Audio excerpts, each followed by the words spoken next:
अगर आपको electric bike लेने की सोच रहे हैं तो इंडिया में रिवोल्ट की RV 400 आपके लिस्ट में टॉप नंबर 1 पे आएगी, क्योंकि इलेक्ट्रिक बाइक अभी सबसे ज़्यादा इंडिया में बेच भी यही रही है।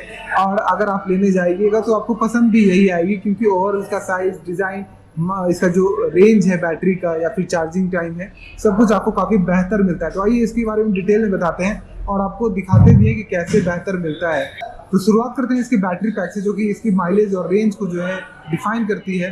तो रेंज जानने के लिए हमें बैटरी को देखना होगा। तो बैटरी यहाँ पे सबसे बेस्ट पोजीशन पे रखी जाती है। देखिए, अगर बाकी कोई भी इलेक्ट्रिक स्कूटर से आप लेते हैं तो उसका वजन कहीं ना कहीं इस जगह पे आता है, जिससे उसका हैंडल जो है काफ़ी हल्का हो जाता है। क्योंकि जब हम इंजन वाली स्कूटर चलाते हैं तो उसके हैंडल के पास तो वजन होता है, लेकिन इलेक्ट्रिक स्कूटर्स में नहीं होता है। तो मैं आपको प्रेफरेंस भी दूंगा कि अगर आप इलेक्ट्रिक बाइक चला सकते हैं तो डेफिनेटली आके एक बार आपको रिवोल्ट RV 400 को ट्राई करना चाहिए। तो ये दिखाता हूँ कि बैटरी आपको मिलेगी एक्चुअली कहाँ पे। तो बैटरी इसमें इस जगह पे जो है वो सेट रहती है, यहाँ से लेके यहाँ तक, जिसके कारण इसका जो पूरा जो मेन जो वजन आता है वो सेंटर पे आता है। और इसको आप आसानी से ओपन भी कर सकते हैं। अगर आप इस बैटरी को इस बाइक में लगा के चार्ज करना चाहते हैं तो यहाँ पे चार्जिंग सॉकेट दिया गया है, जिसमें आप चार्जर लगा के चार्ज कर सकते हैं बैटरी को।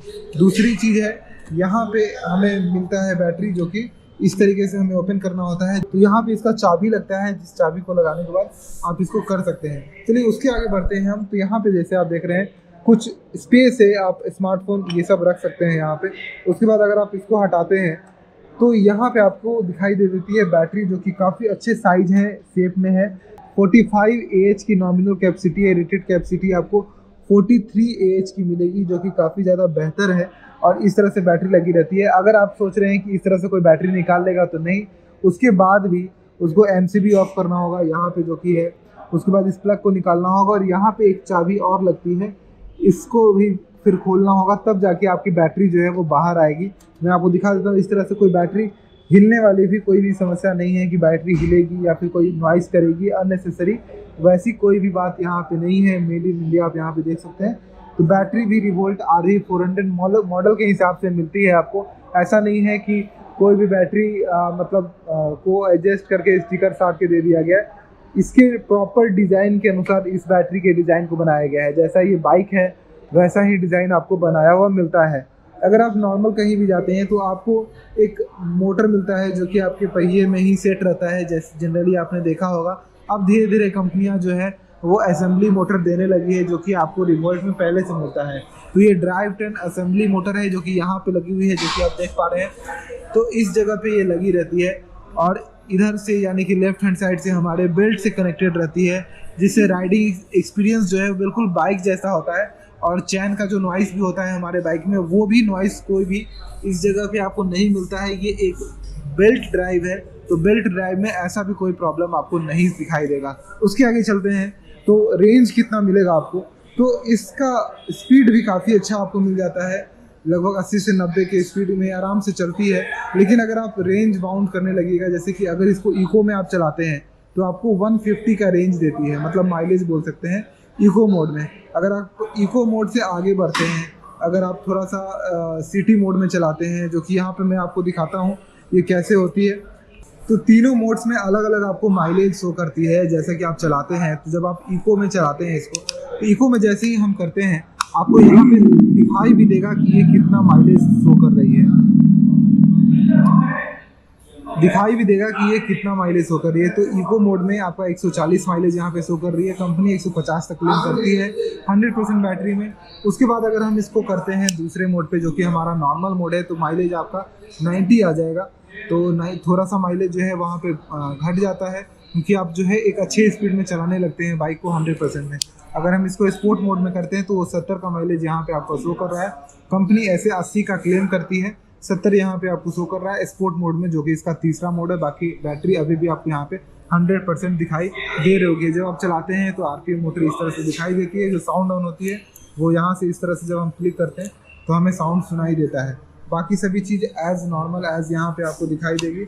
और इस तरह से आप देख सकते हैं, इसको चलाने के लिए ब्रेक दबा के जो है इंजन किल स्विच भी दिया गया है, क्योंकि लोग कई बार इलेक्ट्रिक स्कूटर्स को ऐसे ही जो है आगे बढ़ा देते हैं, उन्हें पता नहीं चलता है, क्योंकि इसमें स्टार्ट है या नहीं है वो पता नहीं चलता है ना, इसलिए। और इसमें ऑटो ब्रेकिंग रीजनरेटिव सिस्टम भी है।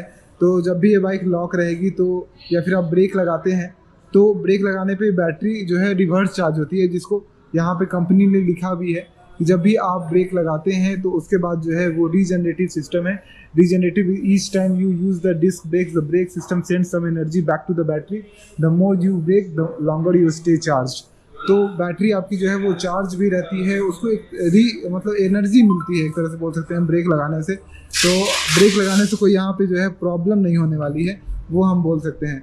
आगे बढ़ते हैं हम, तो इसके टायर के बारे में बात करते हैं। तो इसमें आपको मिलता है रियर में 120 सेक्शन का टायर जो कि 17 इंचेस का है।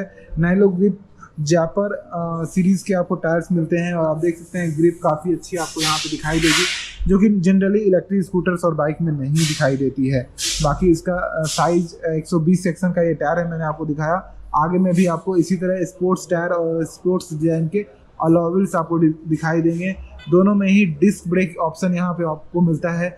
आगे में भी अगर आप यूज़ करते हैं तो डिस्क ब्रेक रहेगा, पीछे में भी आपको डिस्क ब्रेक यहाँ पे ऑफर किया जाता है। अब ब्रेकिंग के बारे में बात करूँ तो आप आगे का ब्रेक इस्तेमाल करें या फिर पीछे का ब्रेक इस्तेमाल करें, आपकी ब्रेक जो है वो आगे और पीछे दोनों ही पहिया में लगेगी। ये सिंक किया हुआ है, वो एक और अच्छी चीज़ हो जाती है। चलिए अब बात करते हैं कंपटीटर के मुकाबले। तो कंपटीशन में ज़्यादातर मोटरसाइकिल्स दो इलेक्ट्रिक में अवेलेबल नहीं है, जैसे कि अगर है भी तो जैसे कि यहाँ पे आप देख रहे हैं अपसाइड डाउन जो है वो शॉक एब्जॉर्बर्स फ्रंट में मिलते हैं, जिसकी हैंडलिंग जिसके कारण आपकी काफ़ी अच्छी हो जाएगी। अगर यहाँ पे भी देखते हैं तो यहाँ पे भी आपको सॉकर मिलता है मोनोटाइप, तो ये भी आपको काफ़ी अच्छी हैंडलिंग लगी। प्लस सीटिंग साइज और जो ग्राउंड क्लियरेंस है, तो आप बहुत सारे इलेक्ट्रिक स्कूटर्स का जो ग्राउंड क्लियरेंस है उसमें थोड़ा दिक्कत होता है, लेकिन यहाँ पे आपको मिलता है 215 mm के आसपास का ग्राउंड क्लियरेंस। अगर मैं नॉर्मल अपाची की बात करूँ तो उसमें आपको 170 मिलता है। नॉर्मल पल्सर की बात करूँ तो इसमें आपको 160 का ग्राउंड क्लियरेंस मिलता है, लेकिन यहाँ पे आपको मिलता है लगभग 210 mm का, जो कि मैसिव ग्राउंड क्लियरेंस है। तो कहीं से भी आप गुजार सकते हैं इसको, कोई भी दिक्कत तो नहीं होने वाली है वहाँ पे। प्लस जो यहाँ पे फुट पेग्स है, इसको आप एडजस्ट कर सकते हैं आगे पीछे। जब भी आप सर्विस सेंटर में आए तो आप अपने अनुसार जो है उसको एडजस्ट भी कर सकते हैं, क्योंकि यहाँ पे कोई नाम ही ब्रेकिंग का जो है पैड है, ना ही कोई गियर है, कुछ भी नहीं है। तो एज इट इज़ जो भी आपको कंफर्टेबल लगे, ये स्पोर्ट्स डिज़ाइन से अभी जो है इसको सेट किया गया है, इसको आप उलट दीजिएगा तो ये नॉर्मल कम्यूटेटर डिज़ाइन में आ जाती है। चलिए हम बात करते हैं कंपटीशन के मुकाबले ये कैसी चल रही है। तो कंपटीशन में अभी हमारे पास कोई भी अच्छी बाइक अभी अवेलेबल नहीं है मार्केट में, जिसको हम बोल सके कि हाँ इस बाइक को हम जो है दिखाते हैं आपको इसके कंपटीशन में। तो ये कंपटीशन के हिसाब से सबसे ज़्यादा माइलेज देने वाली, जो कि लगभग 1.5 लाख 1,60,000 के आसपास आती है। अलग अलग स्टेट्स में थोड़ा सा प्राइस का अंतर आएगा, लेकिन यही आता है ऑन रोड प्राइस, तो आपको इतने के आसपास में आएगी। अगर सब्सिडीज आपको मिल रही है तो आपको और ज़्यादा बेनिफिट मिल सकता है 20 से 30 हज़ार रुपये का। तो उसके लिए आपको अपने नियरेस्ट शोरूम में जाना होगा। तो जब भी आप इस इलेक्ट्रिक स्कूटर को परचेस करने जा रहे हो, शोरूम में देखने जा रहे हो, तो बैटरी की वारंटी के बारे में भी पूछ लीजिए, क्योंकि इससे लगभग 3 साल से 6 साल तक की आपको बैटरी पे वारंटी मिलती है, और कुछ थाउजेंड्स किलोमीटर, लगभग बहुत ज़्यादा 1000 किलोमीटर तक की भी वारंटी मिलती है। तो आपकी खरीदने के समय ही वो चीज़ आपके लिए पूछना बेहतर होता है, इसलिए मैं आपको बताता हूँ जब भी आप खरीदने जाएं तो उस समय आप दोबारा पूछ लें, और आप डॉक्यूमेंट पे चेक भी कर लें कि वो वारंटी वहाँ मेंशन है कि नहीं है। तो उसके अनुसार आप बाकी सर्विस शेड्यूल देख सकते हैं, सब कुछ देख सकते हैं। और बड़ी सिटीज़ में अगर आप इसको परचेज़ करते हैं और आपकी रास्ते में कहीं भी बैटरी डेड हो जाती है, तो 90 मिनट्स में आपको वहाँ पे बैटरी फुल्ली चार्ज पहुँचाई जाएगी। ऐसी भी सर्विस रिवोल्ट आपको बड़ी सिटी, बिग सिटीज़ में दे रहा है, जहाँ पे ये फैसिलिटी अवेलेबल है। तो इसकी प्राइस की डिटेल्स भी सब कुछ मैंने आपको बता दिया कि लगभग कितने में आपको मिल सकती है। सब्सिडी अगर आपके स्टेट में है तो वो भी आपको मिल जाएगी। चलिए, इस इलेक्ट्रिक स्कूटर को अगर आप पटना में देखना चाहते हैं तो शोरूम का एड्रेस और कॉन्टैक्ट नंबर डिटेल मैं आपको डिस्क्रिप्शन में दे रहा हूँ, उस पर आप जाइए और वहाँ पे कॉल करके बात कर सकते हैं कि पटना में ये इलेक्ट्रिक स्कूटर आपको कितने प्राइस में ऑफ़र की जाएगी। बाकी इसका फ्रंट लुक मैंने आपको अभी तक नहीं दिखाया था, वो देख लीजिए। इसमें आपको कीलेस चाबी मिलती है, तो आप इस गाड़ी को कीलेस चला सकते हैं। ऐसी कुछ चाबी मिलेगी जिससे आप इसको लॉक अनलॉक इसको नेविगेट कर सकते हैं, और इसका सायरन बजा सकते हैं जो कि काफ़ी तेज़ आवाज़ करती है। अभी इसको कम किया गया है, और इस तरह से आप इसके हज़र लाइट को भी ऑन कर सकते हैं अगर थोड़ी देर में चाहें तो ये सारी चीज़ें मिल जाती है। इंजन की स्विच, लाइट के स्विचेस, ब्रेक मैंने दिखा दिया। बाकी foot pads, ladies foot rest भी आपको यहाँ पे दिखाई दे देगा। इधर भी आप देख सकते हैं, ये देख सकते हैं किस जगह पे दिखाया गया है। साइड स्टैंड मिलता है, सेंटर स्टैंड आपको यहाँ पे ऑफर नहीं किया जाता है। तो इतना कुछ आपको दिखाई दे देगा इस गाड़ी के बारे में। यही थी मेरी इस इलेक्ट्रिक बाइक के बारे में पूरी डिटेल। Bye bye.